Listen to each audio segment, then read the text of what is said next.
I'm Steve Johnson. I'm the director of UAA's Seawolf Debate program, and I'm very happy to welcome you to tonight's debate. Alaskans have been spending a lot of time lately thinking economic thoughts. With natural resources supporting 90% of our state's revenue, and the price of those commodities falling precipitously, we're in a situation where we have no choice but to contemplate these issues. But most of our thought is directed toward the question of what our state should do when addressing revenues and expenditures. While this is certainly important, it leaves a critical concern unaddressed. What role does our own economic activity play in the broader picture? And what responsibilities do we as individuals have to the health of our economy? At its core, this question goes to the very heart of our identity. If we construct ourselves as consumers, it may very well be that our only duty is to pursue our rational self-interest in the free market. Ayn Rand would certainly agree with that perspective. If, on the other hand, we conceive of ourselves as something other than mere cogs in the economic machine, to what extent do we have responsibilities to others? And what must we do to meet those responsibilities? Beyond the questions of duty, there exist fundamental economic questions. Do we benefit our economy by concentrating on local commerce? Or, given the increasingly interconnected nature of the global financial system, are we better off buying from the cheapest producer and selling to the most generous consumer? Regardless of your perspective on these issues, one thing seems undeniable. Our economic activity has meaning beyond the mere exchange of value. As Marx recognized in his discussion of historical materialism, economic interactions structure and organize our society. In the preface to his 1858 treatise, a contribution to the critique of political economy, Marx wrote, "In the social production of their existence, men inevitably enter into definite relationships which are independent of their will, namely, relations of production appropriate to a given stage in the development of their material forces of production. The totality of these relations of production constitutes the economic structure of our society, the real foundation on which arises a legal and political superstructure, and to which corresponds definite forms of consciousness." Or, as Puff Daddy, in cooperation with Notorious B.I.G. and Lil' Kim put it, it's all about the Benjamins. Regardless of whether you're a student of Carl or Puff, our hope is that tonight's debate will shed some light on these questions. The motion for tonight's debate is consumers have a duty to buy locally. We'll interrogate this motion in a debate modeled roughly after the style of debate in which UAA and Hart House regularly compete. There will be, at the outset, 4 8-minute speeches, beginning with the proposition and alternating between the proposition and the opposition until each of the debaters have had a chance to outline their major arguments for and against the motion.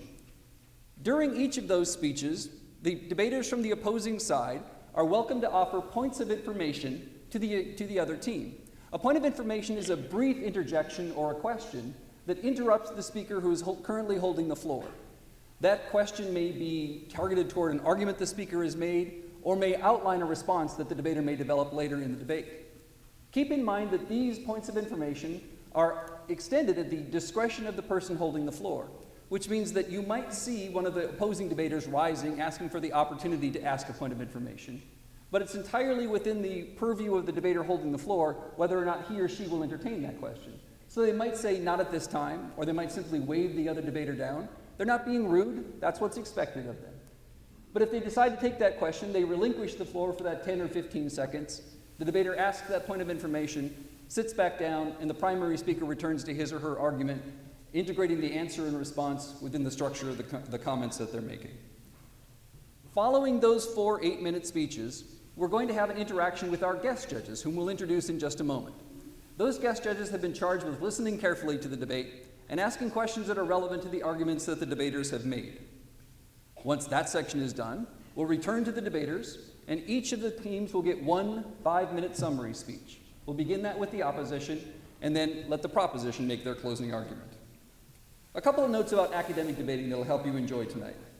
First of all, keep in mind that academic debating is an intellectual exercise, which means that the students don't choose the sides or the topics that they'll be debating. In competition, quite literally, we don't know until 15 minutes before a particular round begins what we'll be debating. And over the course of a tournament, we might debate 8, 10, or 12 different topics ranging from the most controversial issues of the day to perennial and timeless questions of philosophy. But keep in mind that whatever arguments the students make tonight, they're making in pursuit of the most thorough interrogation of the question that they can muster. They may not, or may, agree with the arguments they're making, but nonetheless they're doing so to pursue and interrogate that question. The other note that will help you enjoy tonight's debate is that the style of debate that we pursue is known as the British parliamentary style of debate. It's based roughly on the type of debate that happens in the House of Commons in the British Parliament. And if you've ever watched those debates, you know that they are pretty raucous affairs, particularly as compared to the debates that happen in our Congress or in the state legislature, for example. One of the hallmarks of those debates is that the members of Parliament cheer on or cheer for the arguments that they believe strongly in. The traditional way that they do that is to pound on a table and say, "Hear, hear." We encourage you to do that tonight for the arguments that you appreciate. If there's a point that a debater makes or an argument that they advance that you believe deserves support or that really resonates with you, feel free to let the debaters know. Pound on something and say, "Here." As a matter of fact, it's a good time to practice that now so you don't feel uncomfortable during the debate. Pound on something and say, "Here, here." Feel free to let the debaters know what you like and maybe even what you don't like. I guarantee that they will enjoy the interaction. Now let's, there you go. Now let's meet the teams for whom you might cheer. First of all, representing the University of Alaska Anchorage and arguing that consumers have a duty to buy locally are Sarah Elton and Sam Erickson.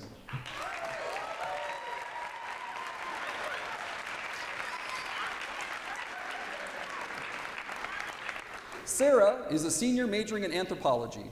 As a debater, Sarah has represented the University of Alaska Anchorage across the world at tournaments ranging from the Cambridge Ivy to the World Universities Debating Championships.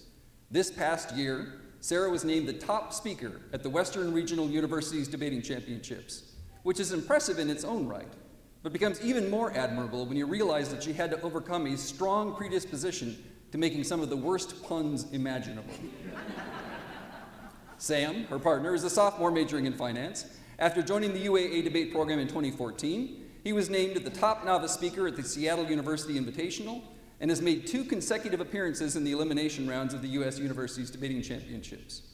As a team, he and Sarah won this year's Western Regional Championships and advanced to the semifinal round of the 2016 U.S. Universities Debating Championships, making UAA the last public university represented in that competition for the 2nd year in a row.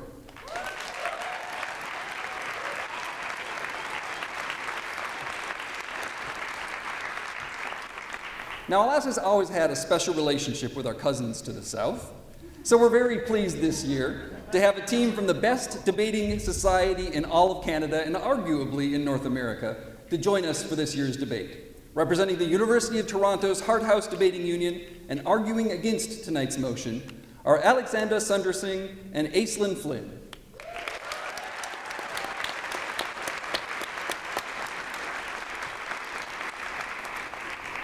Alexandra has been debating for Hart House for 4 years. At the most recent World Universities Debating Championships in Thessaloniki, Greece, she and Aislinn advanced to the quarterfinal round, ending their run as one of the top 16 debate duos in the world.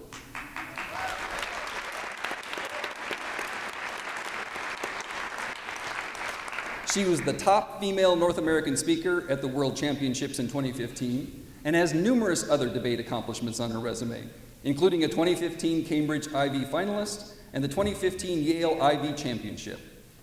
She received her BA from the University of Toronto and will be entering an MA in history at U of T in the fall of 2016. Aislinn, her partner, is entering her final year as an undergraduate degree in film at the University of Toronto. She has been with Lex, a WUDC quarterfinalist, a Cambridge Ivy finalist, the top 5 speaker at the Oxford Ivy, and the Yale Ivy top speaker, and with Aislinn and with Lex, top team. Aislinn is also a respected adjudicator and has served on the adjudication teams for the Hart House Ivy, the North American Debating Championships, North American Women's Debating Championships, among many others. When not debating, Aislinn enjoys coaching the Canadian World Schools National Debate Team.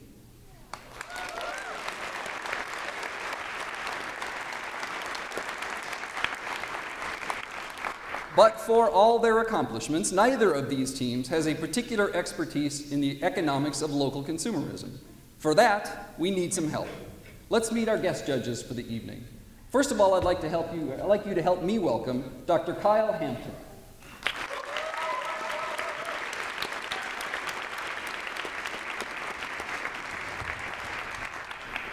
Dr. Hampton is an associate professor of economics at the University of Alaska, Anchorage, and is director of the UAA Center for Economic Education. His areas of academic focus include experimental economics, innovation policy, and industrial organization. He was recently recognized in 2013 as the College of Business and Public Policy's Teacher of the Year, and was recognized that same year as one of Alaska Journal's top 40 under 40. So let me ask you a question, Dr. Hampton. As an economist, why haven't you fixed Alaska's fiscal problem?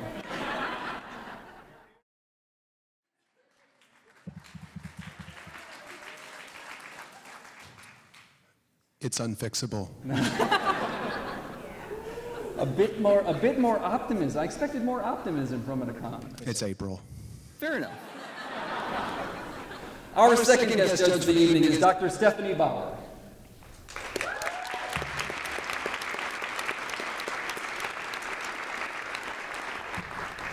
Dr. Bauer is an associate professor and chair in the Department of Philosophy at UAA.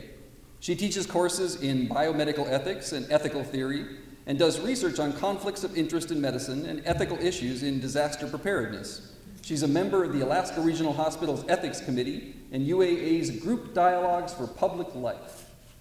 May I ask you a question? I don't think I have a choice. You have a choice about whether or not you answer. My question is this. As an ethicist, can you tell me if it's ethical for you to be sitting in judgment of a team that represents your own university?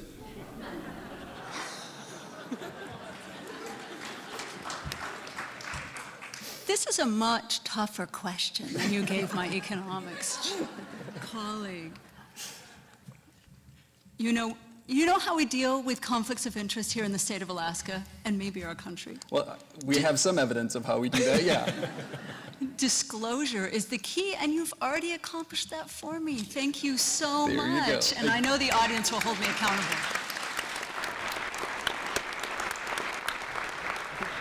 I think that's a philosopher's answer.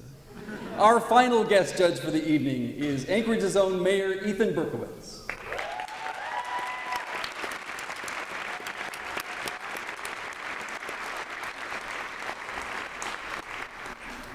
Mayor Berkowitz is proud to be an Anchorage resident since 1990. He met his wife Mara here at the old Flyby nightclub. Now their two kids benefit from the city's public school system and many of the other opportunities that Anchorage provides.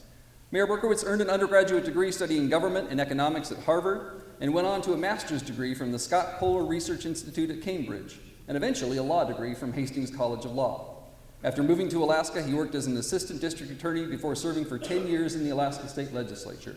He and his family recognize how lucky they are to live in this amazing city. Mayor Berkowitz, you can give him a hand if you want. Sure. But the question I wanted to ask you is this. You've built a career as an effective legislative and campaign debater. Do you have any last-minute tips for these teams?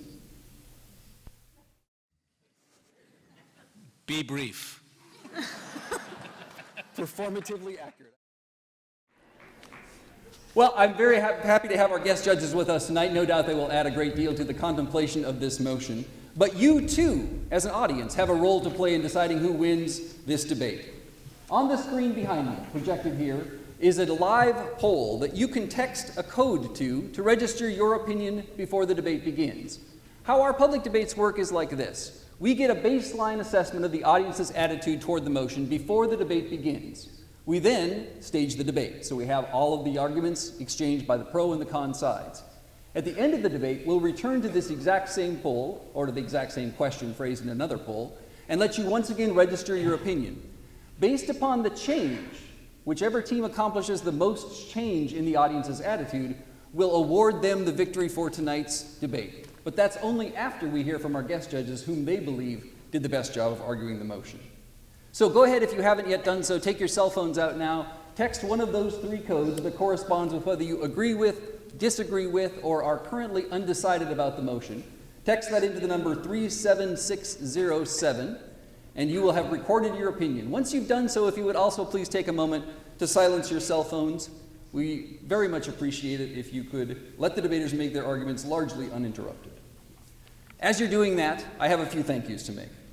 The first is to thank Kaladi Brothers Coffee as our sole and primary underwriter for this debate this evening. They are a fantastic community partner, not only for the terrific coffee that they provide, but for everything that they do to support our community. Could you join me, please, in giving a big round of applause to Kaladi Brothers for underwriting this debate?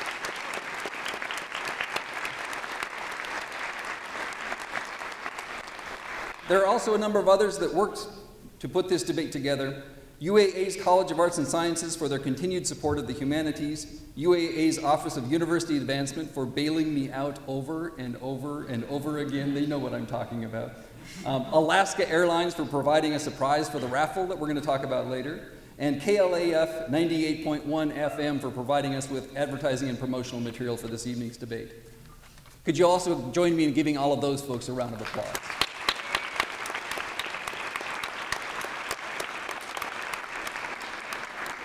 Finally, I'd like to thank all of you. It is wonderful to live in a community that supports events like this. Talking about big ideas is something that seems to be fading in our broader public discourse. And so I'm always encouraged when we have these debates and so many of you turn out to support us. Thank you all for being here. And thank you for encouraging our competitive team. The Seawolf Debate program also has a very robust service agenda. We host tournaments for high school and middle school students. We coach those students to excellence. We help to establish debating clubs in Anchorage and Alaska schools and cooperate with local partners to improve the quality of discourse here in Anchorage and around Alaska. Your continued support of our programs and other programs like ours is very much appreciated. With that then, I am pleased to call this House to order and call upon our first speaker from the proposition to make arguments on behalf of the motion. Hear, hear.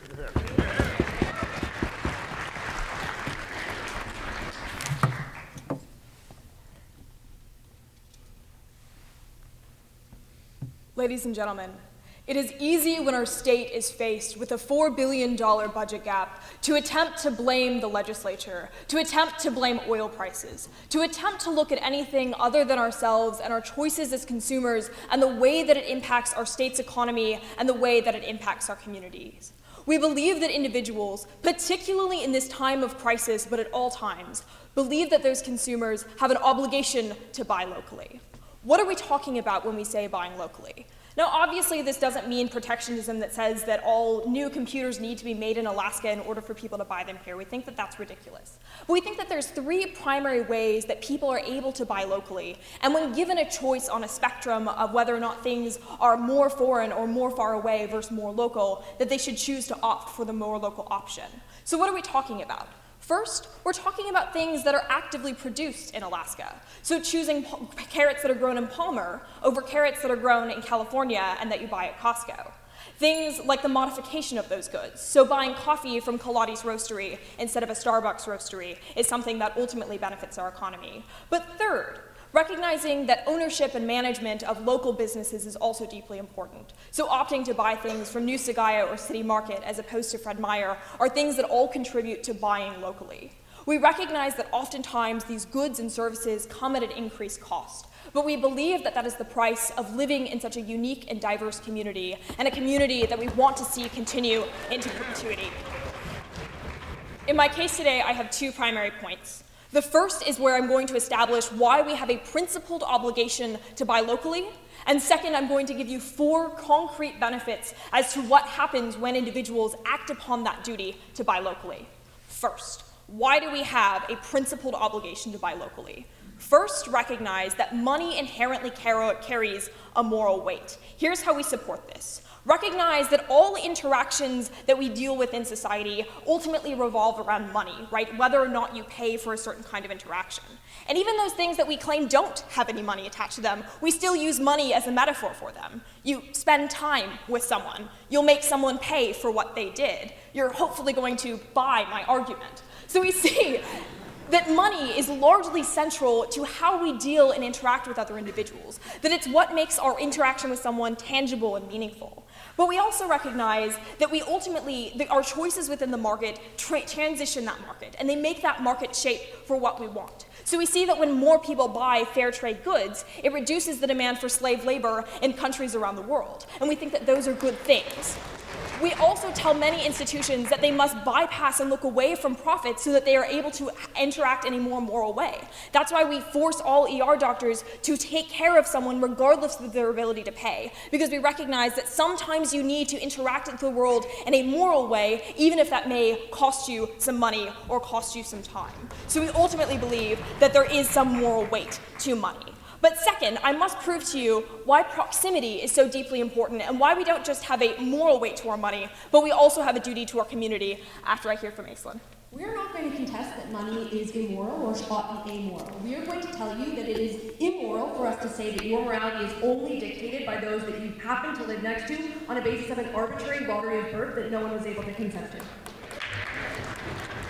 We recognize that birth is arbitrary, but we do not believe that the benefits of living in a community are arbitrary. We do not believe that your ability to interact with your neighbors and to foster a relationship with your neighbors is arbitrary. Here's why. First of all, recognize that we have all tangibly benefited from our community. Whether or not it was me attending a public school in Eagle River, Alaska, whether or not it's you going to a park in downtown Anchorage to enjoy our lovely summer Alaskan weather, whether or not it's you enjoying the different kinds of programs that allow our community to not have a large amount of individuals who go hungry. We see that our community acts together in a way that promotes the communal interest. But even if you don't believe that, recognize that we as individuals have supported each other with taxes. We as individuals ultimately know the best needs of our community and know the needs of the people around us.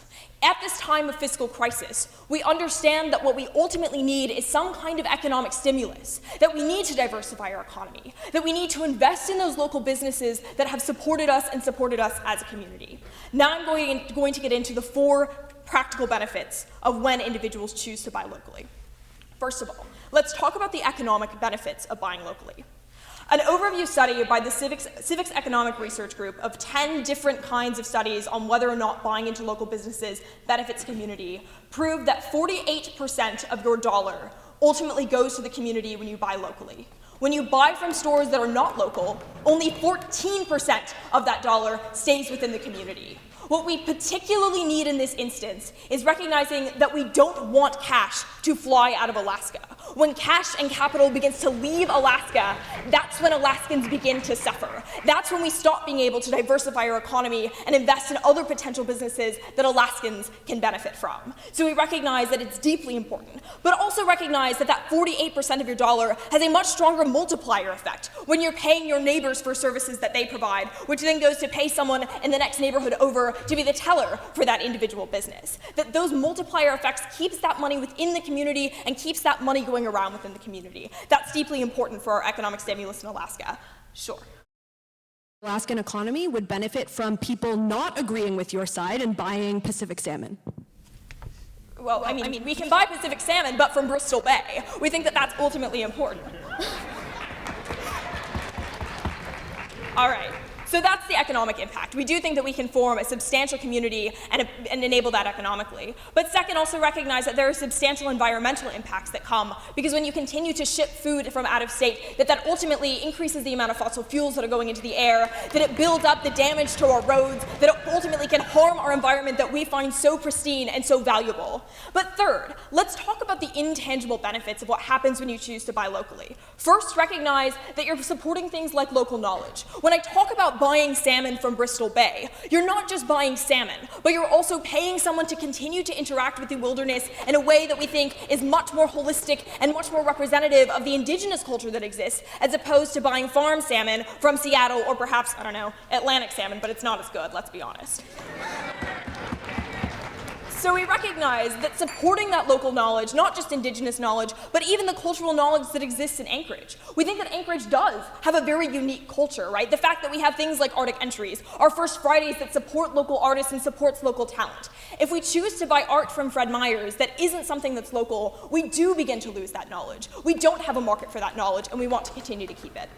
But fourth, let's talk about our community and our society, because we recognize that there is something special about buying something from your neighbor, about knowing the manager at the restaurant that you're going to and recognizing that their children are going to school with your children. We think that there's something deeply meaningful about interacting with your neighbors, not just at the holiday party, not just in the cul-de-sac, but also in the economic environment that exists in Anchorage. We do believe that individuals have a duty to buy locally, not just because it's principally right, because it's what binds our community together. It's what brings us together in a time of crisis to support each other, not just through our dollars, but through our community and through the emotional support that we're able to give by building that community. Proud to propose.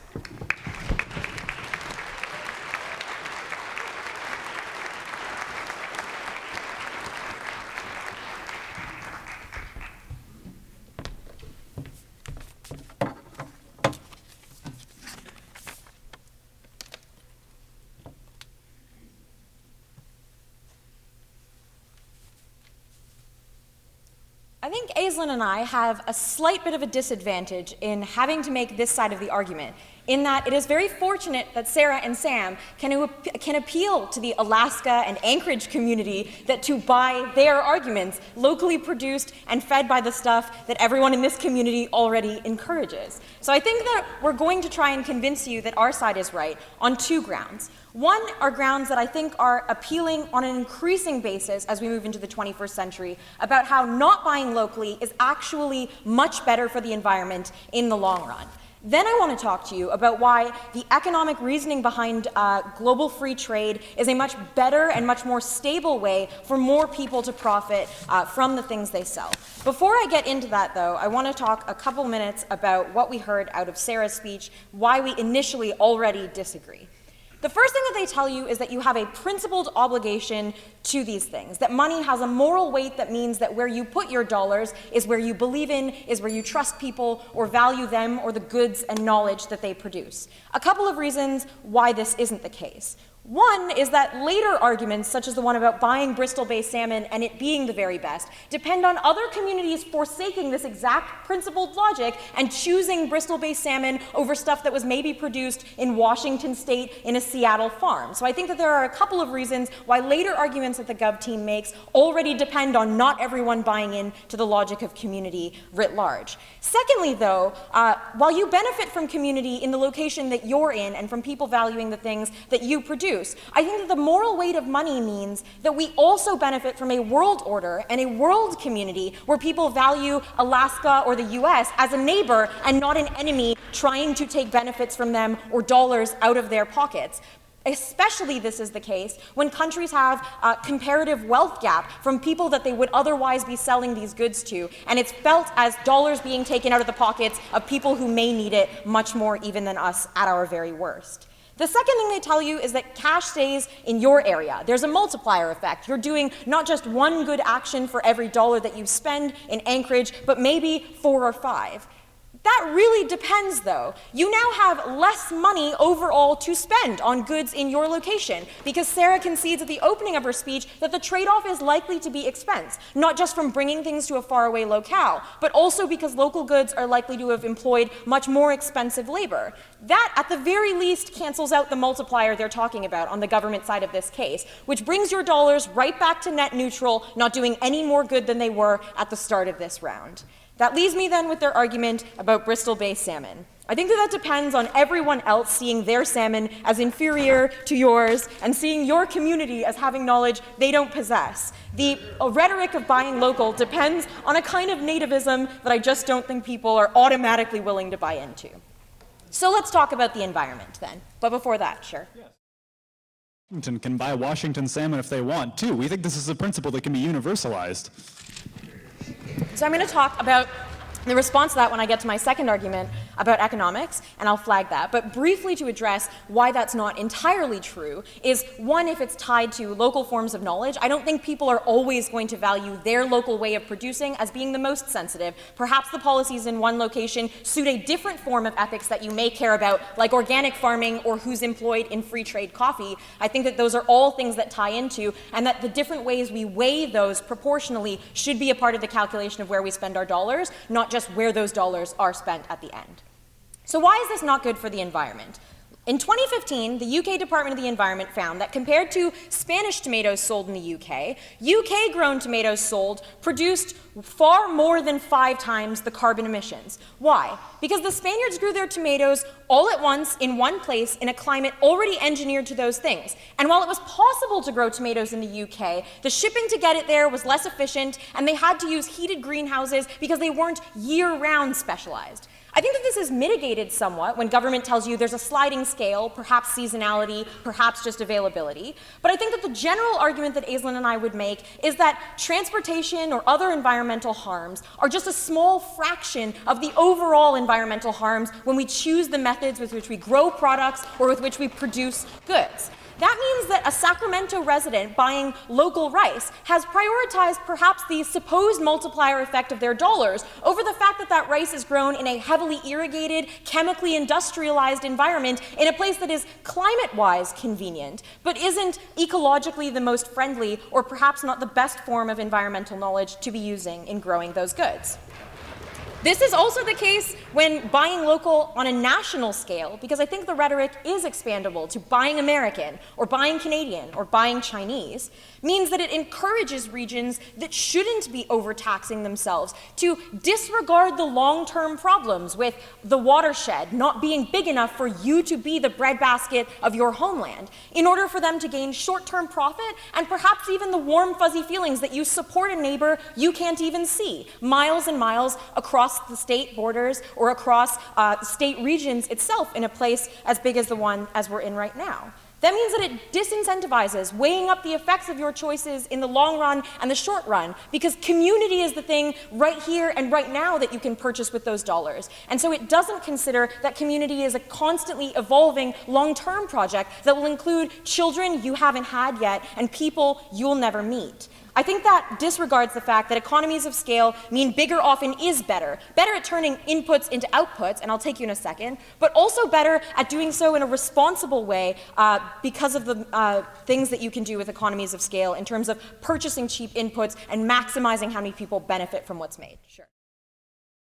Arguments rely upon slippery slope logic that ultimately the United States will implement very, very strong protectionist policies. But second, you've not interacted with the principal obligation that we believe Alaskans have to ensure that this community exists for those unborn children that you speak of. So first, in terms of the slippery slope thing, I actually don't think it's that much of a slippery slope. When the rhetoric of Buy America was popular in the 40s, it extended down towards what Sarah and Sam are advocating for. It's where we got movements like Buy Alaska or even just Buy Anchorage, because people said, if the principle stands at the national level, why don't I have a more forceful obligation to the people I can see right in front of me? I think it's just the way that people believe their community is shaped. That's especially the case when her follow-up question has to do with the children we haven't seen. I think that's why people will buy increasingly local, meaning that the benefits of this are disaggregated.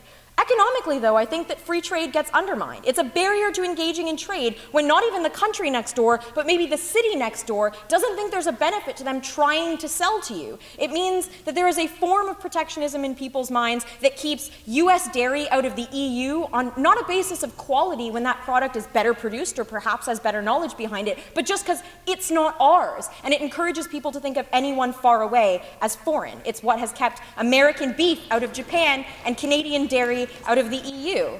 It encourages us to take better quality goods at lower prices when we have free trade. Because it's not that we couldn't grow apples here. It's that someone could grow those apples faster or perhaps better because their climate is more suited to it or they had more water and could do it in a much longer term, meaning you could have apples of the same quality all year round, not just in a 2-minute perfect window in midsummer. I think it's particularly powerful to think about the fact that the gains in profit and population growth have only come from diversifying. We tried slippery scale localism. That was medieval times.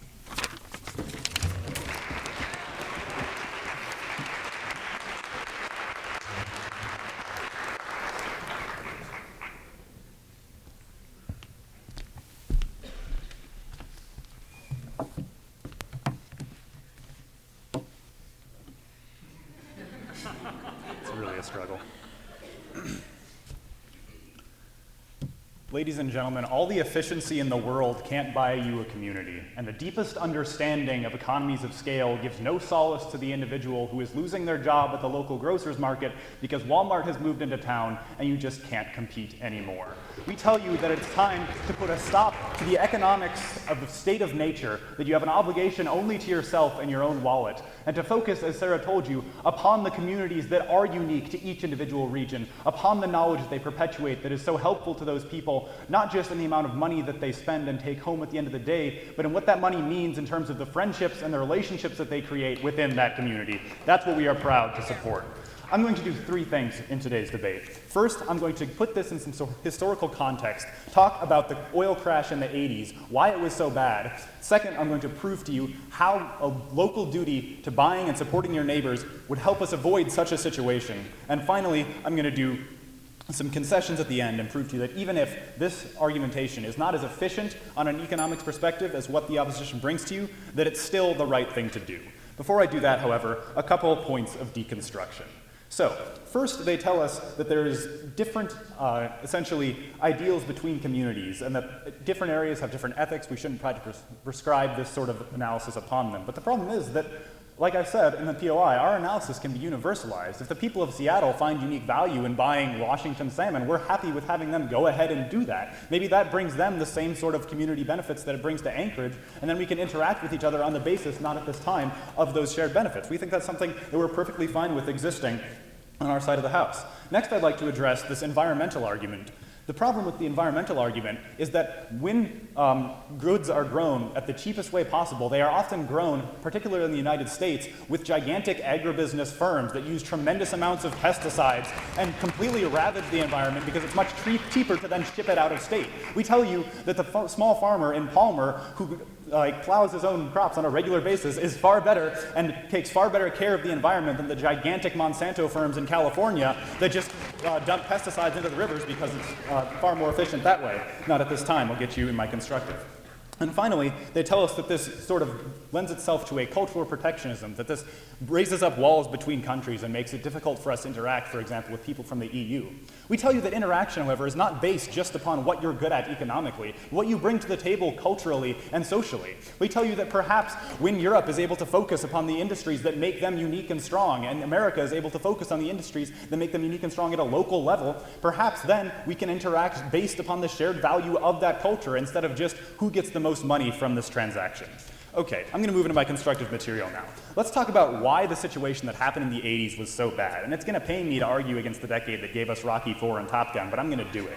So the problem is that in the 80s, oil prices plunged from $107 a barrel to $31 a barrel. Sound familiar? There were massive cuts to state and corporate spending. Sound familiar? 8 banks, which was then 40% of all the banks in Alaska, completely folded. And the problem was that the economy could not recover because the velocity of money, that is, how quickly a dollar travels through the economy from the original point of being spent to then the people who receive it later and able to use it for their own good, rapidly decreased. In fact, it plummeted. Money was not circulating around the economy. People were keeping it for themselves instead of spending it and trying to actually lift the overall economy. Additionally, it brought significant brain drain. The people who felt they had no choice but to leave because their jobs were their only connection to the state. This resulted in broken families and friendships and empty community centers. We lost those people, the ideas that they brought, and also, yes, the economic stimulus that they brought to the area. So now let's talk about how a duty to buy locally helps avert this kind of doomsday scenario. First, we tell you that functionally, it keeps people in the state, just physically, when you're supporting your neighbors and you have a vested interest in their ability to succeed economically. We tell you that specifically this helps the most economically disadvantaged within the community, because wealthy individuals are able to flee the state, but those who rely upon local jobs and do not have the cash or the capital to move out are stuck there throughout that entire time of economic tribulation. We tell you that if there is any sort of duty to your neighbors that exists in this round, that it is far better to stick with them through these difficult times and help them through it. But additionally, the fact is that when you buy locally, there's a far greater velocity that is given to your money. I'm going to examine the example of an experiment that took place in the borough of Lakesheim in Germany, wherein there was a regional currency that was actually introduced parallel to the euro, and the investigators then tracked it through the economy. And what they found is that this local currency circulated 3 times faster than the regular euros. That is, it was being spent 18 times a year as opposed to 6 times a year in various hands of various people. We think this means that a local buying option means money changes hands far more quickly between the individuals who need it most in these particular instances. And the Germans may be a highly efficient people, but we think that this same principle can apply in Alaska. Go ahead. So surely the ability of those dollars to circulate in the local economy is predicated on people having enough dollars past the necessary purchases that they make in a grocery store. They need leisure money to support any local business at all. Okay, so fundamentally then, if this comes down to a round wherein you have less money circulating faster and more money circulating slower, we would prefer less money circulating faster because in that case, it helps all individuals and those people who are staying within the state as opposed to flowing to the top and allowing individuals who can have the capital to leave the state to do so. That is why we think it is better to have less money circulating faster and helping everyone as opposed to more money circulating slower. But finally now, let's talk about the comparative, right? Because even if it is not as efficient to buy locally, we tell you that that duty that Sarah talked to you about still fundamentally exists, that the proximity and the benefits that we experience by having these people in our community and by interacting with them on a daily basis gives us some sort of obligation to support them and the ways of life that they have chosen. We tell you that this brings communities closer together when they need it most, in times of economic hardship. When people are losing their jobs, we tell you it is far more important that they have friends and neighbors to rely upon, to support their business ventures, to support the things that they want to do with their lives. We tell you this allows people to fundamentally keep their dignity in times of economic downturn, to allow the business that has been passed down through a family for generations to survive, if not to thrive completely, to at least allow those individuals to retain that sense of belonging and pass that on to the individuals that have helped them the most. This also dovetails nicely with what Sarah brought to you about how local knowledge is so important, because we do think that Alaska has a unique culture and a unique society that should be preserved. We do think that when you are supporting places like Nusagayas, that you are supporting the people who caught that crab, the people who went out and harvested these natural resources in the way that they have been taught from generation to generation. These are things that cannot be given an economic quantifiable measure. These are things that can only be understood insofar as you interact with those people, as you can sit down with them over a meal at a shared favorite restaurant and talk about what makes Alaska so special. That is what we are proud to stand for at the end of the day. Because money is effectively the lifeblood of every economy, because we believe that in order to survive, Alaska needs to keep its heart pumping, to keep that blood flowing to the people who need it the most, we are incredibly proud to propose.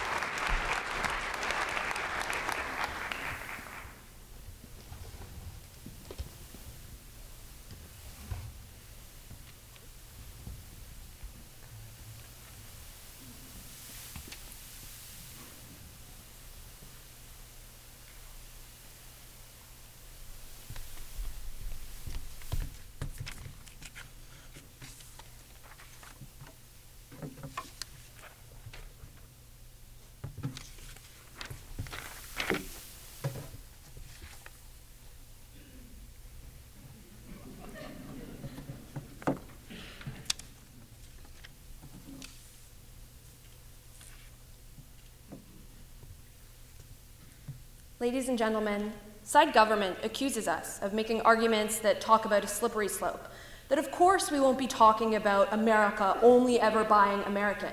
But then I ask side government, where does their principle that they support stop? If you think that you have an obligation to the individuals that have benefited you in your neighborhood, why does that not extend to your state? Why does that not extend to your country? And at what point does that not become important anymore?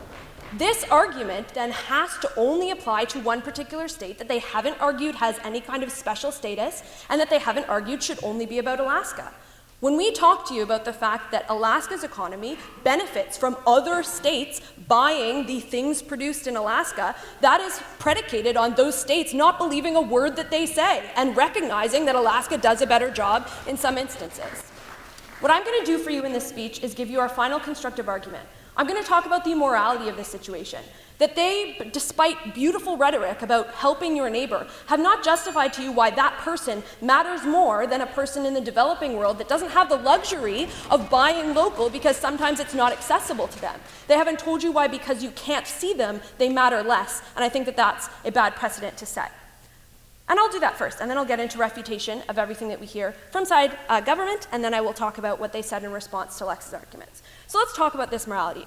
The moral argument behind what we hear from side proposition is that you owe something to the people who you live near to, that they have created a community in which you live. This is true of the world. You have benefited from living in the United States in a global economy that positions you as being asymmetrically better off than a lot of developing nations in the world. That is a benefit that the world system has given to you and has given to Canada as well. That, I do not believe, ends up being less important than the individuals who perhaps benefited you on a local level. It is certainly harder to see, but that does not mean that it is less important. So the benefits that you get from people perhaps working for a low wage, but one that they desperately need from China or another area that depends on this kind of labor, is necessary for their existence, and I don't think any less important because you can't see them and you can't see the kind of benefits that would accrue to them from paying for those particular types of good. This is a moral distinction that is arbitrary, that is based on a lottery of birth, that is based on the fact that you happen to live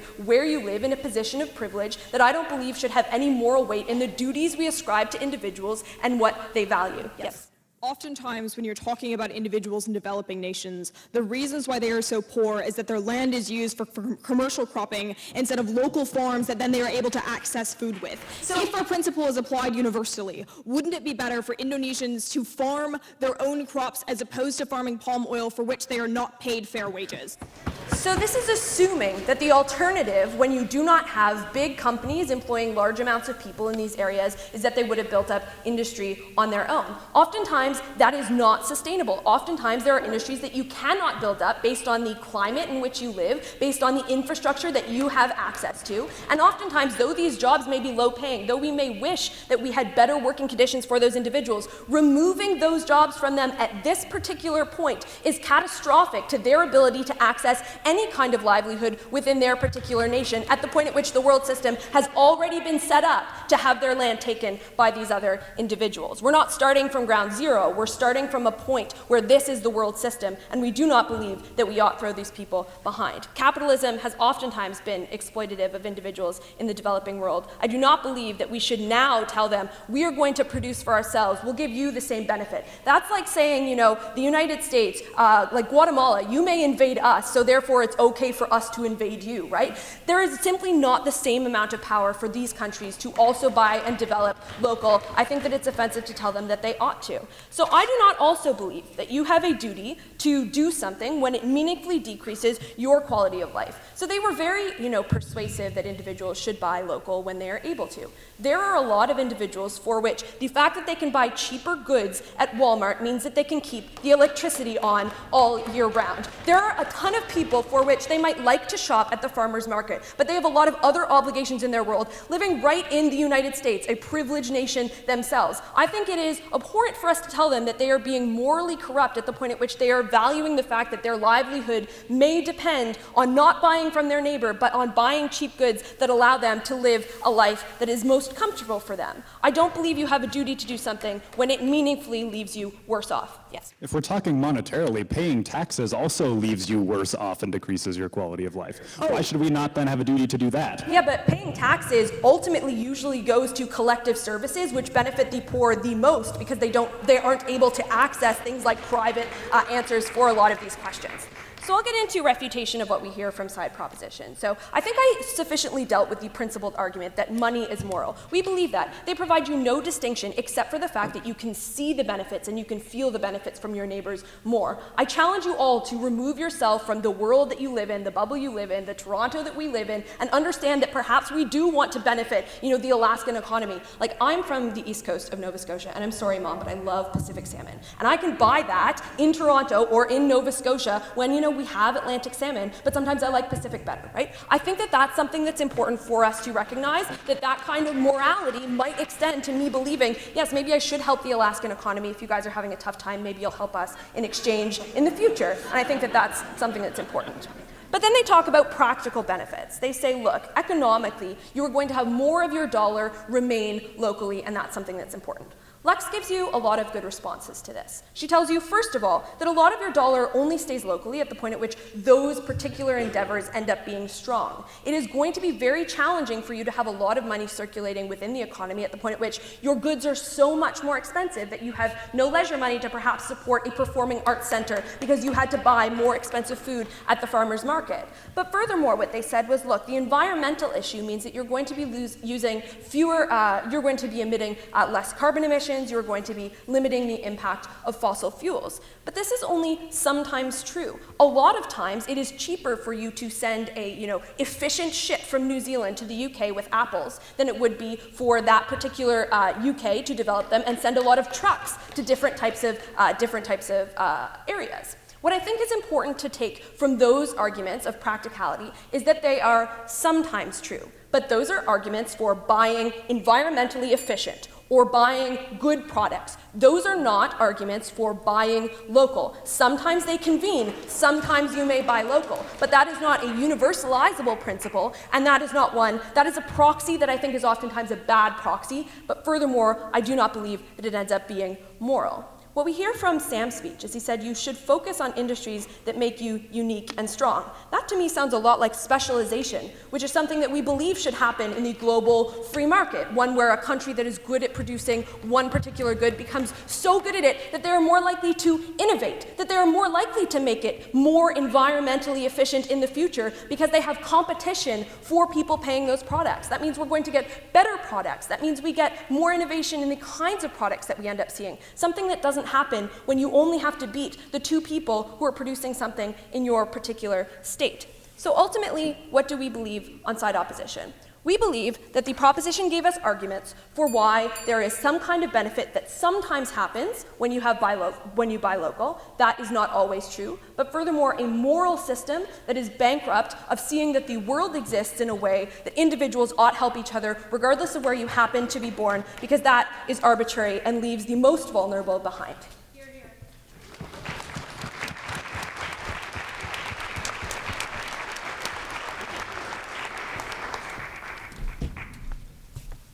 So we've had 4 speeches to open up this question. I think it's time now to open the floor to our guest judges to let them interrogate some of the arguments that the debaters have made. When thinking about this motion and who we wanted for guest judges, we looked carefully at the wording of the motion. Consumers have a duty to buy locally. And we thought, wouldn't it be great if we had someone in our guest judging panel who could match up with the 3 key terms in that motion. So in terms of the duty, we have Dr. Bauer. In terms of the buying, we have Dr. Hampton. And in terms of the local question, we have our own local mayor. So we're going to now provide you an opportunity to ask some questions of the debaters. Is there someone who would like to go first? I'll go first. Okay. And feel free to grab the microphone, Kyle, if you'd like. Right. And drop. Said mic. Okay, Sarah. Sarah was in my economics class. This velocity case, y'all, seriously, I don't have time to teach a macroeconomics course here, but we left that velocity talk back in 1600. That's mercantilism. That's insane. Although, if you have discovered a way that we can use less money circulating faster to improve the lives of people, there's a Nobel Prize in it for you. I just wanted to, so my first question, sorry, pro, but you're gonna get it. Do sellers in Alaska have an obligation, a duty to sell locally? I think ideally, yes. I think that not only do they have an economic incentive to do so, but we think that quite generally those local businesses exist because of the community, and they therefore should help perpetuate the economics within that community. Salmon fishermen? Oh yeah. Oil companies? Oh yeah. Should sell locally? Oh yeah. At the expense of international markets? Sure. Okay. Sam, you looked like you were reaching for the microphone. Did you have something to add in that one? Now, I know you're a professor of economics, Kyle, but I'll have you know I got 4s on both my micro and macro AP tests. So from what I know, it seems like if you have a lot of or more money going faster through the economy and more of that money is staying in that economy, that's generally good for people. That might be. That's a little different than the argument that was being made. But if you got 4s, you should teach my class.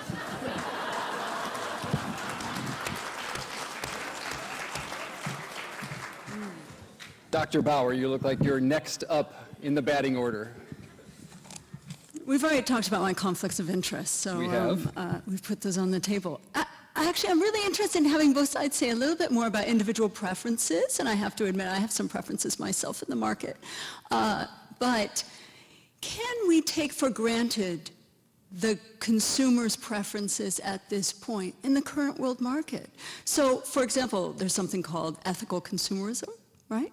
And we take a look at statistics about whether or not people do buy local, or even whether or not when people profess to have really strong ethical beliefs, whether they follow them up with purchases, right, that accord with the kinds of beliefs that they profess. As an ethicist, I like people to be consistent, but we don't always see that. And I was wondering if you could then address how individual preferences play into your argument. Okay. Why don't we give Hart House the first shot at that one? Yeah, so I think that our case ends up being a two-tiered case. So we would prefer people buy what is the least expensive, best product. But for individuals who do want to make a particular choice, that choice be based on the thing that they're trying to target. So the environment, or let's say the economy or people they want to benefit. And that where we do draw the line is when that is predicated on the particular person that they are benefiting, because that is more arbitrary than any of the other metrics that we think are reasonable preferences sometimes for individuals to make decisions on the basis of. I think in addition to that our case takes into account that the profit margin and the profit line for local businesses is often so much more of a gamble and so much riskier that perhaps they stick to only localism as their morality. Whereas maybe a multinational corporation, you don't like the wages they pay to a coffee farmer in Latin America, but fair trade wages mixed with the ability to purchase from a franchise that's locally run, though not locally owned, might be a better blend of the multiple levels of morality that people have. And I think that globalization is the only of these two sides that allows for that case. Very good. UAA, would you like a shot at the question about consumer preference? Right, and we spoke in our case very clearly about how we do think that there is a duty and a moral duty that individuals have to literally buy into their communities. And we think that quite oftentimes individuals do focus on their ability to have more fun spending money, to have a little bit more padding their pockets. In the same way that we most all profess to be good humans and yet oftentimes find ourselves falling short of our own moral compass or the things that we find to be most persuasive morally.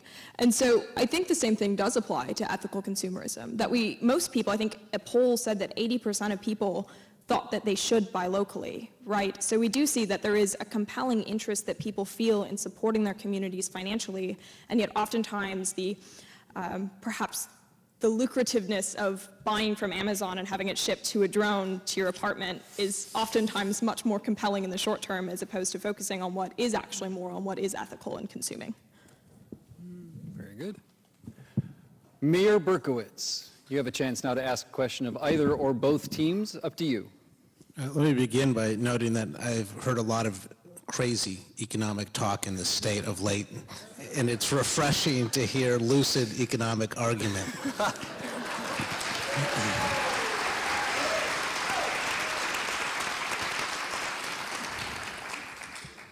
There's a term in the question, though, that I thought was neglected. We heard a lot about the logic of responsibility and enlightened self-interest. I didn't hear much discussion about the compulsion of duty. Because when I see the term duty, it connotes a legal obligation. And I was just wondering if both sides would address that. All right, so the nature of duty, Hart House? Yeah, so I think we would be our case stays the same and in fact gets a lot stronger if the government ends up defending legal obligations, so policies that end up entrenching this particular norm. I think at the point at which they don't defend that and defend it more normatively, we think that ascribing a duty to something that oftentimes harms people or isn't as efficient is something that we would argue is morally abhorrent and did so, but yeah, I think probably I prefer my side if they want to enshrine it into law because I like the fact that people aren't listening to them, I guess. I also think that our case gets stronger if it's legally enshrined, particularly because this has blocked people into a certain amount of profit overall. So U.S. agriculture is extremely profitable, but has a really hard time convincing the Japanese that U.S. wheat and beef are okay for Japan to consume. And that happens because both countries have protections legally for those industries that say we care much more about you than anyone far away. And that means that even though both of them could benefit from increased profits of selling in more than just their captive market, they can't do that because it's been framed in a rhetoric of moral obligation legally enforced from you to the person next to you instead of you and the person an ocean away. Alaska. We see that in general, the government tries not to restrict what people can and cannot buy, right? The first things that come to my head are very hard drugs or things that are very clear social ills. So we don't think that the government is truly able to tell people what they should or should not buy. Perhaps they'd create some pamphlets about why buying locally is a good thing. But also recognize that the United States governments and liberal governments in general recognize that morality exists, but that law should not be created to enforce that morality. So even though Peter Singer says if there's a baby laying face down in a pool, most people would reasonably go pick it up. The government can't force you to do that, and the government can't tell you that you must be mandated to do so. And we think that that ultimately does show that individuals need to recognize their own individual reason to buy locally, and also recognizing that it is difficult to have just a unilateral broad policy that says everyone should buy local everything, especially when that would make it very difficult for me to buy textbooks, and it would make it very difficult for me to buy a computer to write papers on as finals are coming up. That would be very difficult. Good enough. Questions of what it means to buy, what it means to buy locally, and what it means to have a duty to buy locally certainly are continually at play in the debate. Any other questions from our judging panel? Looks like Dr. Hampton has at least one more he's interested in. Well, I think it's very easy to talk about duties and obligations in isolation from talking about when those duties conflict. And so speaking abstractly, just backing out from this, again, for the proposers, if I'm talking about my altruistic or philanthropic acts, do I have a greater duty to help wealthy Alaskans who are my neighbors or folks in other countries who may be of different cultures and languages than myself?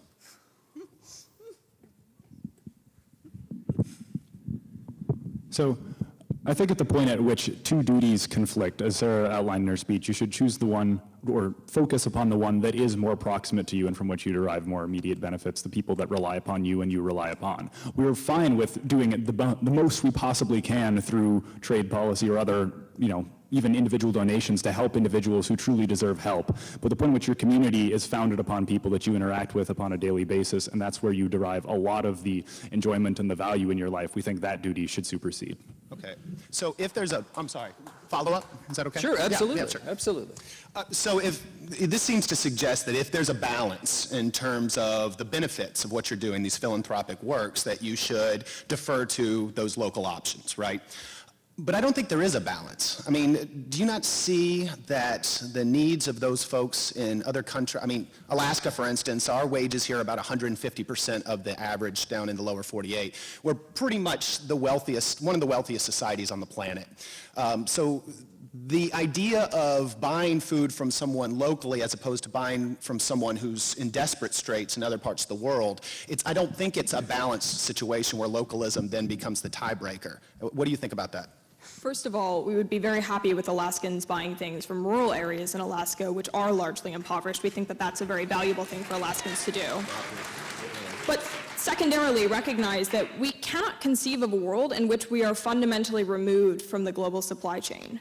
So even businesses like Snow City that have to make crab eggs Benedict ultimately have to use plateware that was manufactured in China. That individuals who screen print t-shirts have to buy those t-shirts from Bangladesh, and those Bangladeshis have to buy that cotton from another country that produces that cotton. So we think that even in the grand scheme of things where we are buying local, that those benefits are able to go to the local economy, but recognize that that global supply chain still exists, and we believe that we are able to create that balancing effect. We can benefit the global community as well as ensuring that our local community is taken care of. And in the interest of balance, I wanted to make sure that Hart House got a chance to respond to that question. If they were interested, are you interested in having a response to the question of duty relative to those proximate to you versus those far away? Yes, we don't believe that you should pay the wealthy Alaskans more than you would pay people in impoverished nations. I think that just responding to what Sarah said, that the global supply chain, I think, is an important one that we want to protect. And at the point at which you buy local, different parts of each of those initiatives end up being removed from the global supply chain. So perhaps you don't buy those t-shirts from Bangladesh anymore because somebody down the street makes them for much more money, but they live down the street from you. So we want to minimize that as much as possible because we recognize the benefits of the global supply chain that they talk about. Very good. Mayor Berkowitz, I see you with the microphone in your hand. You had another question. Well, implicit in all these answers is, again, the logic of capitalism. You're going to have rational decisions made with perfect information. But at some point, shouldn't people be free to be irrational and illogical? I mean, if you listen to a lot of the political debate going on, isn't that what's happening? I can't disagree with that point, but perhaps Hart House could. I mean, I think that to an extent people did used to do that. And then in the Middle Ages, we had a model much like what Sam and Sarah proposed, where there was a sliding scale of what you could get and what you couldn't get. And that people sometimes just really liked things that were further away from them. And even in the logic of capitalism, with the relative priorities you have about community versus your purchases, the irrational choice might be me and what I like over the person next door. So I don't think that capitalism is inherently logical, so to speak. I think a lot of the times making the choices of buying cheaper things so that I can spend time with someone next door, which is free, might actually just be better for both of us and doesn't depend on money. Yeah, and I think also we don't believe that, being free to be irrational is something to make decisions on the basis of. Just broadly, that whenever possible, we should make rational decisions, and that especially when our irrational decisions can heavily impact other individuals who perhaps are more vulnerable than us, that on that balance, the moral duty ought to be to maximize rationality insofar as it would benefit and give everyone the freedom to perhaps at times be irrational if they must. All right, I think we have time for one more question. Dr. Bauer. Follow-up? Steve, can I have a follow-up? Oh, on that question, sure, go ahead. The problem with Lex's answer when she criticizes the medieval era was that they weren't engaging in capitalism, they were engaging in feudalism. We think that that's a significant problem that existed. But secondarily, we're not totally sure what an irrational decision is, right? Is it irrational to help your community but spend more money doing so? Is it irrational to buy something that was probably produced by slave labor from Amazon? We're not totally sure why something is considered to be rational. Is it if it saves you money? Is it if it builds you community? And so I think that that's quite a vague question and is very difficult to answer. Okay. Maybe I just made an irrational choice. I don't know. Dr. Bauer, our last question. And whether we're helping people in distant or local communities, it doesn't seem that necessarily we're going to have to choose between the two. And let's just think about what our alternatives are. Is Walmart spending a lot of time helping people in third world nations? I mean, I'd be interested in someone giving me the statistics, but if we're talking about the good that multinational companies are doing versus benefiting and investing in local economies, we might be really interested in thinking about how is investing in local economies, how could that foster giving to people around the world in some way. But if there's anything that convinces us that we're people of place, maybe Flint, Michigan did. So thinking about what does it mean to be someone who lives in a certain location, who is affected by things that happen in that location, maybe even is responsible to that location. We may have specific kinds of duties to a location that we don't necessarily have, even if we could benefit people far away. But, and there are issues of attention too, and what kinds of things can we notice and actually do something about? When can we have good effects? It could be, in local circumstances, we can't. But there is, I think, I'd just be interested in seeing the con side kind of think about the fact that there are so many different kinds of features that tag us as being people of place, that we're in a specific location, not just for the fact that we need to be looking at what we can do across the way, but where does our garbage go? It goes in a specific place. So is it more about caring about those who are near you, or is that just a barrier that we have to overcome to think more morally, to think more ethically about everyone else? Hart House. That's a good example in Flint, Michigan, because I think both of us were following the story very carefully and felt morally attached to those individuals, though perhaps there was a border between us. And I think that extends and ought to extend to the global scale, that although we do perhaps more immediately feel the impacts of, let's say, where our garbage goes in our personal neighborhood, we also have been put in a particular position of privilege on the basis of how the world system and world economy ends up being set up. So the fact that we can afford to have this debate where a lot of countries wouldn't have the infrastructure and information and ability to build up industry, especially at this point when, you know, Walmart already has taken over a lot of places, that is also a place that benefits us, is the global community, and that we ought to have a duty to those who are left behind in that instance,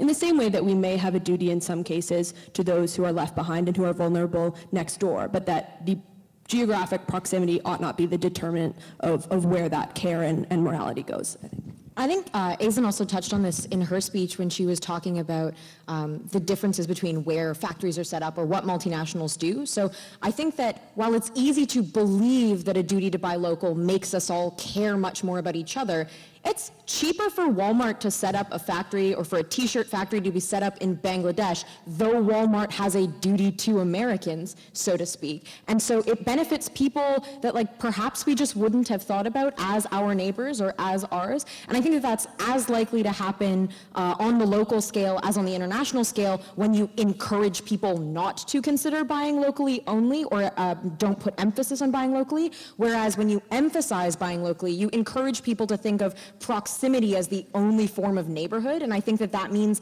that the best goods are the closest goods. That's not always the case, especially for people who would have zero other alternatives. It's a job in that factory for a wage we would never accept, or no job and spending all day looking for things they need to survive. Mm-hmm. Good point. A response to that, Alaska, on the question of what it means to be local? Right. So we've gotten quite a lot into this debate of whether or not we're just talking about Anchorage or if we're talking about international communities, and we're happy to engage in that debate.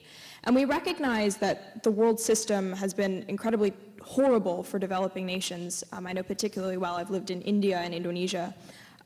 But one of the significant problems that individuals in developing nations face is, first of all, is that their industries cannot compete with other industries because Walmart does have such a highly mechanized and highly technological form of production. So that then shoe companies in Nigeria can't compete when Tom's Shoes gives away free shoes to individuals. But secondarily, we recognize that we would prefer that land in Kenya not be used to make roses for Europeans, but instead be used for local farms so that individuals will be able to have food and be able to afford that food, instead of degrading local knowledge and taking away valuable land that could be used to feed people who live there within that community. Yeah. We think the rhetoric that a lot of the developing world is in a natural state of poverty is extremely dangerous. A lot of these societies were thriving and have the ability to thrive based upon their own local produce and how they can support themselves. It's when we force them into a lot of these overarching economic systems that they don't have the ability to compete with already established firms that then the true harm is incurred. All right. Well, we've had some opportunity for our judges to ask some of those questions. I'd like to ask you to join me in thanking them for their insights at this point in the debate.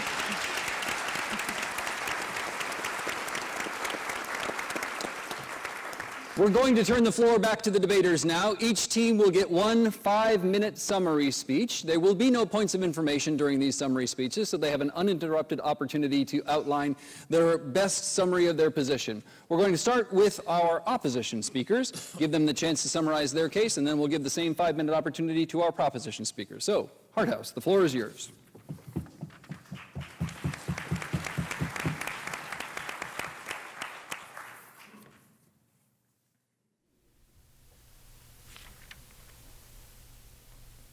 Aislinn and I love Seawolf Debate. We think they make excellent arguments internationally and show up to tournaments to give us a hard time in getting to the top of them, and we enjoy that competition. That's why we came. But we think that what you should see at the beginning of the closing of this debate, what a weird phrase, is that you chose not to listen to a UAA versus UAA debate. You imported foreign talent to have the best quality product you could.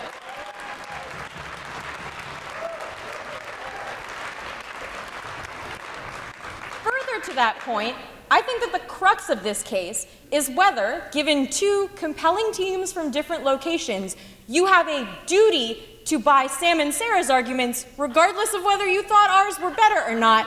Aislinn and I would say no, and that you should side with off. There are a couple of reasons why this is the case.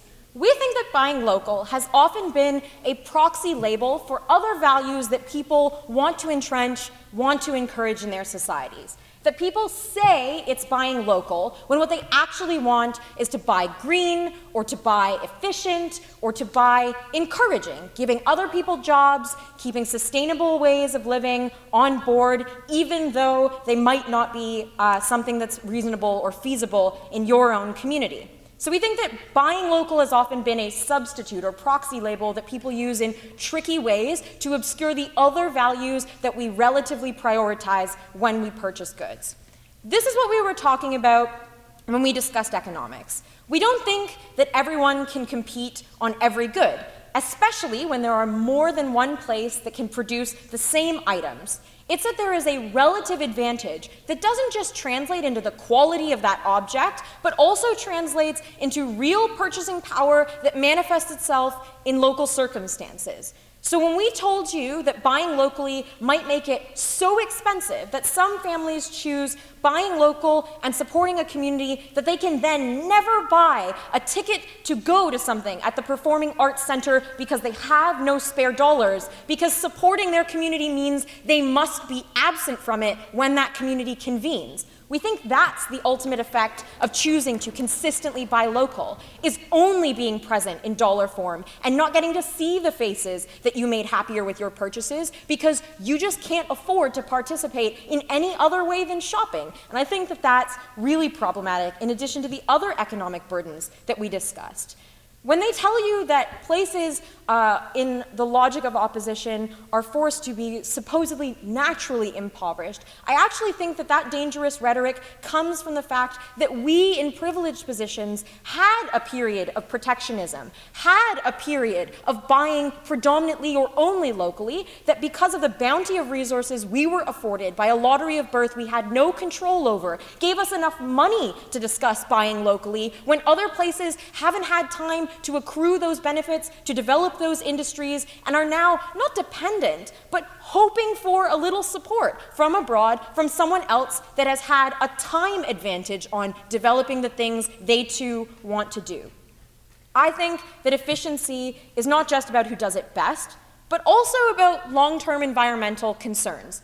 California produces amazing citrus. Americans happily buy it. Canadians love when it shows up in their groceries. Europeans will sometimes admit that it's better. And it depends very much on California being a place that has the climate to do those things.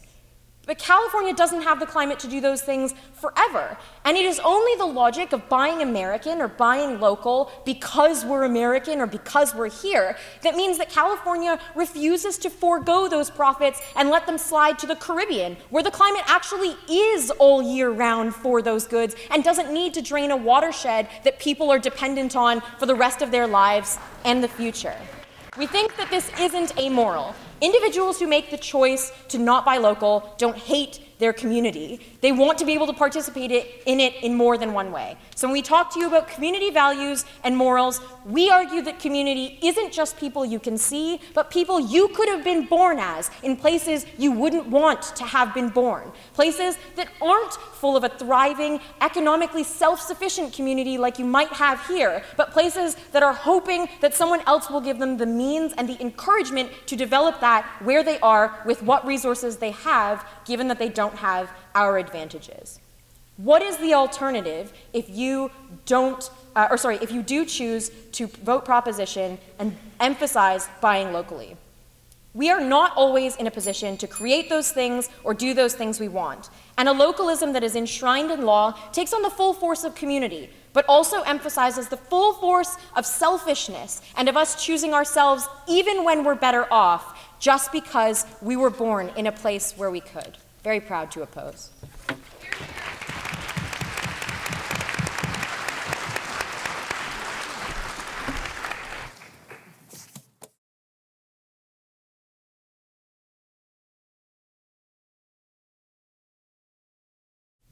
Ladies and gentlemen, while living in India, I lived in the city that was the center of Orthodox Hinduism and had the largest percentage of Muslims outside of the Jammu and Kashmir region. India is a country that has been marred with religious violence between these two groups. And yet, even when a bomb from an outsider went off in the most sacred Hindu temple in the city did not break out in riots. And these two groups that had historically been pitted against each other since British partition remained peaceful. Many scholars tried to find out why and how this community remained peaceful, and they found that the conclusion was the Banarsi sari business. Banarsi saris are coveted by Indian Hindu women for their weddings all across the country, and yet it's the Muslims within India who are the ones who weave those saris. It's the Hindus who own the shops that sell them, and yet because it's oftentimes uncomfortable and in tension with their religion to cut cloth, it's the Muslims who are hired to cut the cloth. It was shown that these economic interactions prevented massive amounts of violence within that city. The metaphor that they use is the tana bana, which are literally the threads that cross horizontally and vertically. This shows that our interactions with our community bind us together like cloth, that they allow us to interact and they allow us to form something much more beautiful. We believe then that individuals within our own community are able to form these ties and weave ourselves together to form something that is much stronger in the face of adversity. What do we see this world looking like on the government side of the House? Opposition tries to pin us into strong protectionism, that America can never import any kind of citrus, that we can no longer have our t-shirts, that we're going to have to pull back largely polluting industries. And yet we ultimately believe that what this provides is largely a balancing act. That New Sagayas is not just able to stock particularly Alaskan products, but that they have to stock things that are produced other places, and then individuals within Alaska buy those things. We think that that's reasonable. That the Apple store in the Fifth Avenue Mall has to pay rent to ultimately Alaskans, and that individuals who work there are from Alaska. We ultimately want individuals to purchase from that as opposed to the Mac website, which doesn't bring any economic benefits into the community. So we believe that this creates the balancing act between the local benefits that Sam and I have thoroughly brought to you and those impacts of globalization that opposition says are so important. We cannot conceive of a world in which we ultimately end all forms of globalization. But instead what we see is this allows individuals to reprioritize those things that they find valuable. Those things that may be things that are tangible, like the economic success and the multiplier effect that exists within communities, or maybe intangible. That may be things like buying a very special basket from an Aleutian woman who chose to weave that with natural grasses, by preserving that local knowledge, by preserving that culture, by choosing to purchase art so that First Friday will continue to go on and will continue to bind the community together. And then those worries that Aslan and Lex have, talking about individuals not being able to engage with those communities, are still able to exist. They also fail to reckon with Sam's analysis when he tells you that when individuals who can leave do leave because they don't feel a sense of community and they don't feel a sense of obligation, that it's those individuals who can't afford things in the status quo who are most harmed. When New Sagayas shuts down because it's cheaper to buy things at Fred Meyer's, we think that the individuals who work there are ultimately put in harm's way and are not able to leave and are not able to engage in that capital. So yes, we do recognize that there are global concerns, but we also must recognize that in the face of pressing times and very pressing and worrisome economic times, that there are also significant and pressing local issues that exist.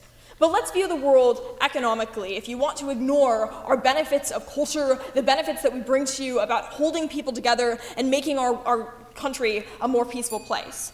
So first, let's talk about these things locally. When Lex and Aslan criticize us by saying that goods are more expensive, recognize that goods are oftentimes more expensive at local businesses because individuals are paid a fair living wage. We think that's deeply important to recognize. We want to keep these businesses around so that individuals are able to get 35 hours of work a week and not 20 hours that they might get at a national chain because it's cheaper. But secondarily, they talk to you about developing nations and about how developing nations can't compete. And yet we gave you analysis, first in the status quo world that we believe we're engaging in, where that they are still able to reap the benefits, although let's recognize that they are quite minimal at the point at which international corporations are often very abusive to their workers. But also recognize that we would propose that these individuals should buy locally too.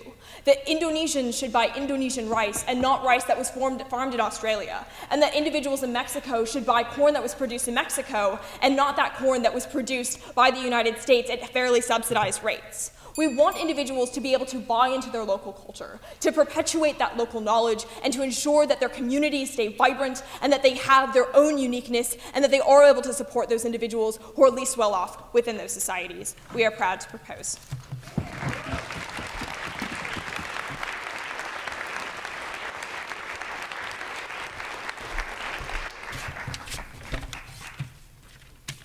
We have now had the benefit of 42 minutes of argument on this topic, and I think it's time to, first of all, reopen our polling so that you get a chance to register your opinion. So we're going to do that now.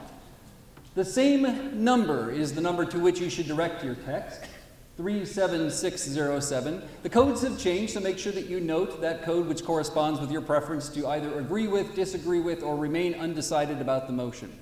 You'll notice, too, that this poll does not automatically update. We're going to keep these results secret until we've had a chance to hear from our judges, and then we'll go back to compare the pre-debate poll to our post-debate poll. But let's turn to our judges' opinion now. What I asked these three to do was to listen carefully to the arguments made and to render a decision about which team they think won the debate based upon those arguments that they evaluated. So now's your chance. I hope at this point you've reached a decision. Who'd like to go first?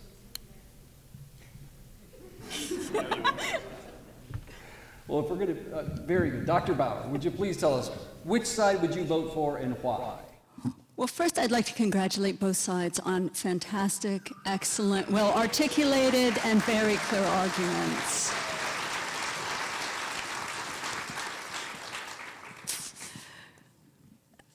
The con side, I thought, had fantastic arguments with respect to thinking about environmental damages that can be done by various kinds of local economies, but it's hard for me to be convinced that our great needs are going to be met and that we'll be interacting with one another in these really meaningful free times, you know, with this glut of extremely cheap goods that we're surrounded with. The kind of preferences that we have that have been shaped so much by these multinational corporations are not necessarily beneficial when we think. I was really persuaded by the local arguments about knowledge of local goods and local people and thinking about what it is that people really need. I also was quite impressed by the con side's call to duty to people in foreign lands and distant nations. That's wonderful. And so I suppose in some ways the question is, how can we best help them? And I was really persuaded by the local argument that the multinational corporations are not necessarily going to be the most effective way to help people in other lands, and thinking about how to foster local economies could be quite beneficial.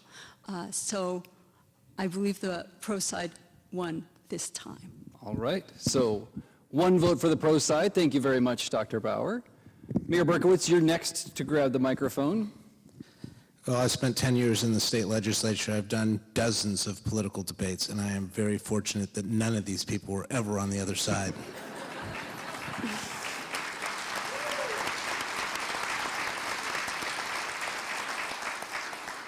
It is really impressive to see people argue with grace, intelligence, and humor, and I thank you for allowing me to be part of this evening. I think Adam Smith and David Ricardo would be very happy with what you all did tonight. Invisible hands, specialization, trade, a little touch on externalities. And as perhaps one of my questions indicated, my mind was stuck on that notion of what constituted duty. I was viewing it solely as a legal duty as this debate began. And if it's just a legal duty, I think people should be free to be irrational. If I want to pollute my palate with Atlantic salmon, I should be free to do that. But as I thought more, there was a term that Lex, is that how you, Lex used about the lottery of birth. But there's also the lottery of time and the lottery of place. And when I put that in context of we are all born into a place in time, and in a capitalist society, we are the beneficiaries of those who came before us and bear the consequence. We're the prisoners of that as well. And so when I weighed that, when I expanded my notion of what constituted duty, it seemed to me that we have a duty to protect our neighbors and work with our neighbors. But in the collective sense, if every locality does that, if every locality stands up for itself, then I think we all benefit. But the sum total, and because I have to push a button here, I would land on the pro side. Thank you. All right. So far from our guest judges, 2 votes for the proposition. Dr. Hampton, what opinion do you have? What opinion do I not have? You know, Mayor Berkowitz, when we were in the green room, his advice to Stephanie and I, since he has a great deal more experience debating, was to watch the eyes of the audience.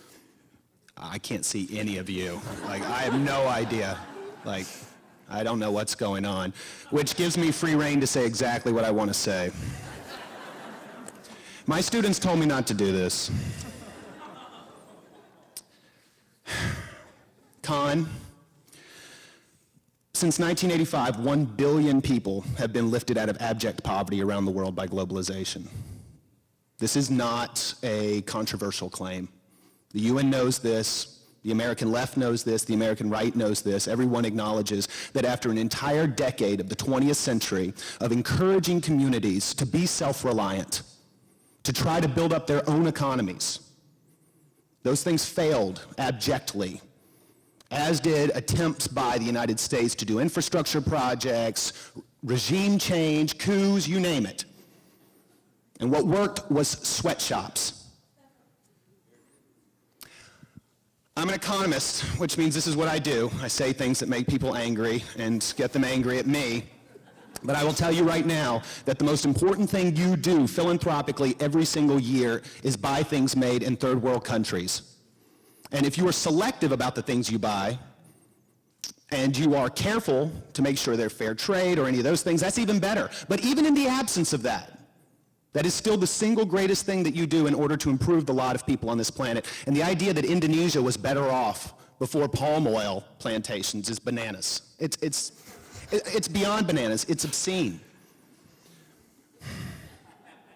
You're talking about this imposition to buy local, and one thing that the con upset me with was they never mentioned that this imposition, this duty, falls far more heavily on our poorer members of society than our richer members of society.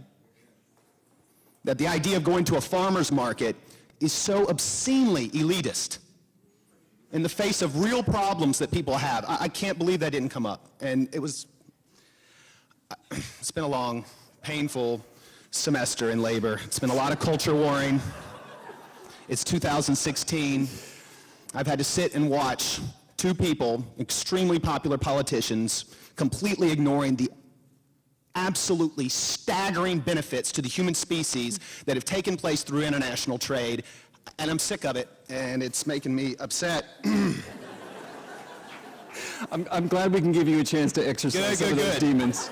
There was a question as to whether or not you have the right to be irrational. You do, but understand there are costs to your being irrational. And like the con said, we don't always see those costs because they're not close to us. But the idea that we have a greater duty to those people that are close to us, who make 150 times the prevailing wage in the lower 48 versus buying our grapes from Chile, where people really need the money. As for the culture of Anchorage, let me just say this. The culture of Anchorage is not bailing baskets. It's not ulu knives. It's people from all over the world selling things to people all over the world. Anchorage is an international city like Los Angeles or Singapore. Our local culture is the international culture. We are a place of colonists. We're a place of pioneers.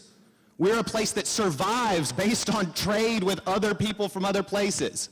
The idea that we, of all people, have a duty to buy locally. And yet, as these arguments were made, I heard a great deal of the audience clapping. You guys, I know, you didn't choose this.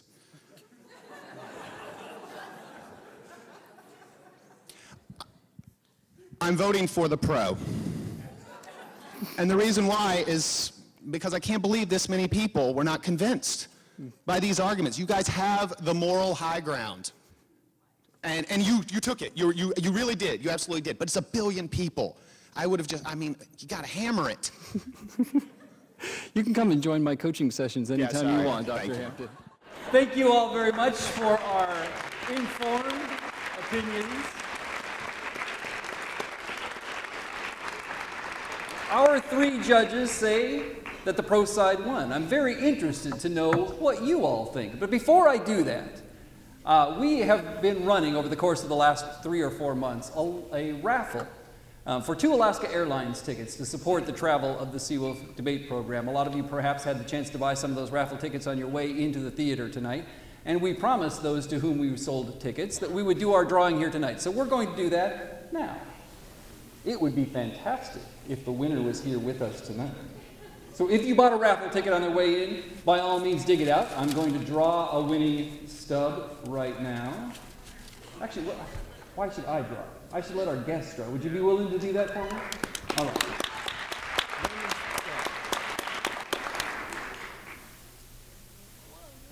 All right. This is Sophie LaShawn.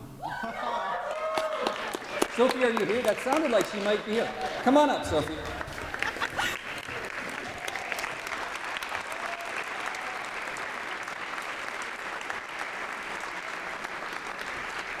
Sophie wins 2 Alaska Airlines tickets to anywhere that airline flies. You can come on over.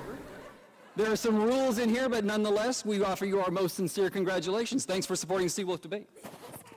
There you go. Thank you. All right. So now we get to know what the audience thought. But the first thing we're going to do is go back to revisit our pre-debate poll. So could I get that up on the screen? All right. Before the debate began, 45% of you agreed with the motion. 42% of you disagreed with the motion, and 13% of you decided to reserve your judgment until you had a chance to hear the arguments. Let's turn now to our post-debate poll, and we'll reveal the results of that voting. The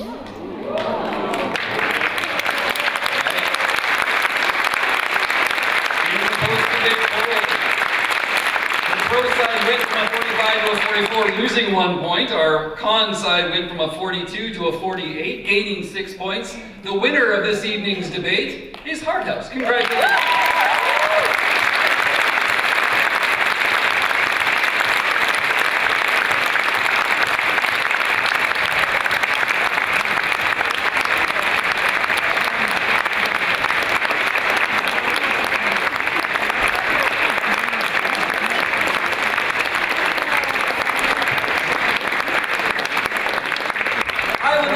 Again, say thank you to our guest judges, to our guests from the University of Toronto's Hart House Debating Union, to all of you, but most especially to Kalani Brothers Coffee Company, a fantastic local business that is part of the global economic exchange that we all depend upon. And thanks so much for their generous underwriting of this event. We hope you very much enjoy this. As I say at the end of all of our public debates, remember, these debates never end conversations. They should always begin conversations. Always remember to engage these discussions with your family members, with your friends, with your neighbors, and we'll all be better off as we continue to the project of building a better society. Thank you all for coming out tonight. I hope you enjoyed it.